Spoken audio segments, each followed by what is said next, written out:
क्या मुज्तबा ने बीजिंग को बनाया वॉर हेडक्वार्टर? क्या पुतिन के प्लान से मुज्तबा पहुंचे चीन? फ्लाइट रडार के सिग्नल से ट्रंप क्यों है परेशान? खाड़ी युद्ध का सबसे विस्फोटक राउंड चल रहा है। अमेरिका तूफानी हमलों से बढ़त बनाने की कोशिश में है। ईरान जोरदार पलटवार से अपना पावर शो दिखा रहा है। इस बीच ईरान के सुप्रीम लीडर को लेकर नई अटकलों ने ट्रंप की दुगदुगी बढ़ा दी है। नेतन्याहू भी मुज्तबा पर मिले अलर्ट से हैरान हैं, क्योंकि मुज्तबा के तेहरान से शिफ्टिंग की चर्चा तेज हो गई है। 13 जुलाई को पुतिन के ऑर्डर पर रूस का सबसे दमदार प्लेन Tu-214PU मॉस्को से तेहरान पहुंचा था। इसके कुछ घंटे बाद पुतिन का वही प्लेन तेहरान से चीन की राजधानी बीजिंग पहुंच गया। चीन ईरान का करीबी और भरोसेमंद देश है। युद्ध के दौरान चीन ने ईरान का पूरा साथ दिया है। बीजिंग ने तेहरान को हथियार बनाने में मदद पहुंचाई है। ऐसे में मुज्तबा की चीन शिफ्टिंग हो गई हो तो ताज्जुब नहीं, लेकिन अगर ऐसा हुआ है तो ट्रंप और नेतन्याहू के लिए अब मुज्तबा तक पहुंचना नामुमकिन हो जाएगा, क्योंकि चीन में न ट्रंप की चलेगी न ही नेतन्याहू की कोई सुनेगा। हालांकि अब तक इस जानकारी पर मुहर नहीं लगी है, लेकिन अमेरिका जिस तरह से बौखलाया हुआ है उससे ये भी साफ है कि ट्रंप जल्द युद्ध खत्म करने के मूड में है। इधर ईरान ने भी धमकी दी है कि अमेरिका से हुआ समझौता बेमानी हो चुका है।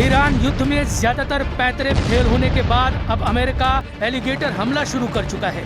ये उसी भयानक हमले का ट्रेलर है जिसमें यूएस नेवी के तैरते ड्रोन बम चुपचाप टारगेट तक पहुंचते हैं और फिर फट पड़ते हैं, जिसके बाद ऐसी तबाही मचती है कि पूरा इलाका खंडहर बन जाता है।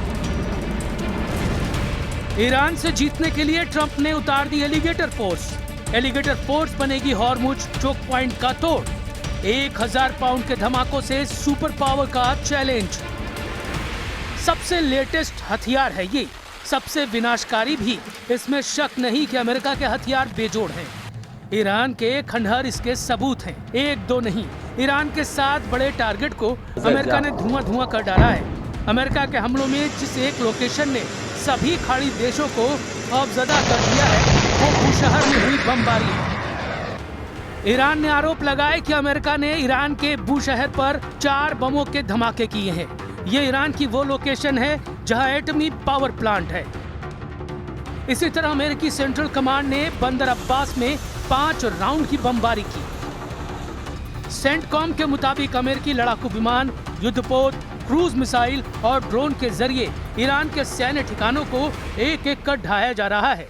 सेंटकॉम ने दावा किया कि 12 जुलाई से अमेरिकी सेना ने ईरान के कई ठिकानों पर एक साथ सटीक हमले शुरू किए हैं। इन हमलों में ईरान के air defence system, radar system, missile और ड्रोन ठिकानों के साथ साथ सेना की नावों को भी निशाना बनाया गया है। अमेरिका ने ईरान के किश आइलैंड और सारावान शहर पर भी हमला किया। ईरान के ये दोनों ही इलाके भौगोलिक तौर पर अलग है। किश आइलैंड ईरान के दक्षिण में फारस की खाड़ी में स्थित एक द्वीप है। यह ईरान का प्रमुख पर्यटन और फ्री ट्रेड जोन है, लेकिन अमेरिकी हमलों ने इस खूबसूरत द्वीप की सूरत खराब कर दी है। यहाँ 6 धमाके हुए। इसके अलावा सारावान शहर भी अमेरिकी मिसाइलों से खंडहर में बदल गया। सारावान शहर ईरान के सिस्तान बलूचिस्तान प्रांत का एक शहर है और पाकिस्तान की सीमा के करीब है। ट्रंप का जोर हॉर्मुज में जल्द से जल्द ईरान को परास्त करने पर लगा है। ट्रंप ने कहा है कि अमेरिका हॉर्मुज स्ट्रेट के संरक्षक के तौर पर काम करेगा। उन्होंने ईरान पर फिर से नाकेबंदी लगाने का ऐलान किया है।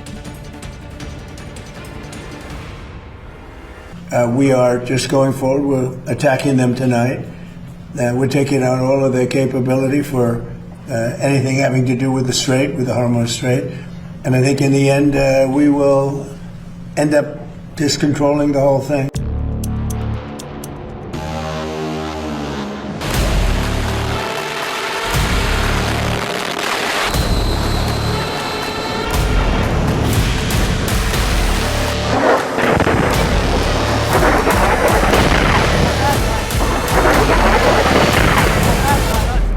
लेकिन ईरान ट्रंप से 4 कदम आगे चल रहा है।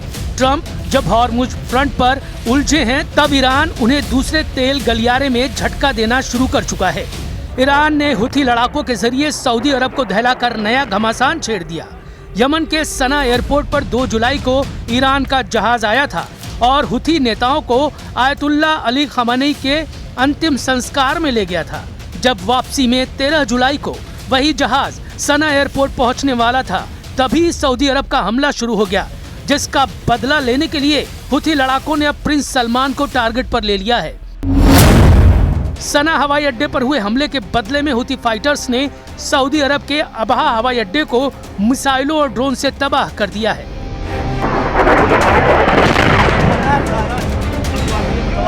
यही नहीं, हुथी लड़ाकों ने अब बाब अल मंदेब को बंद करने की धमकी दी है।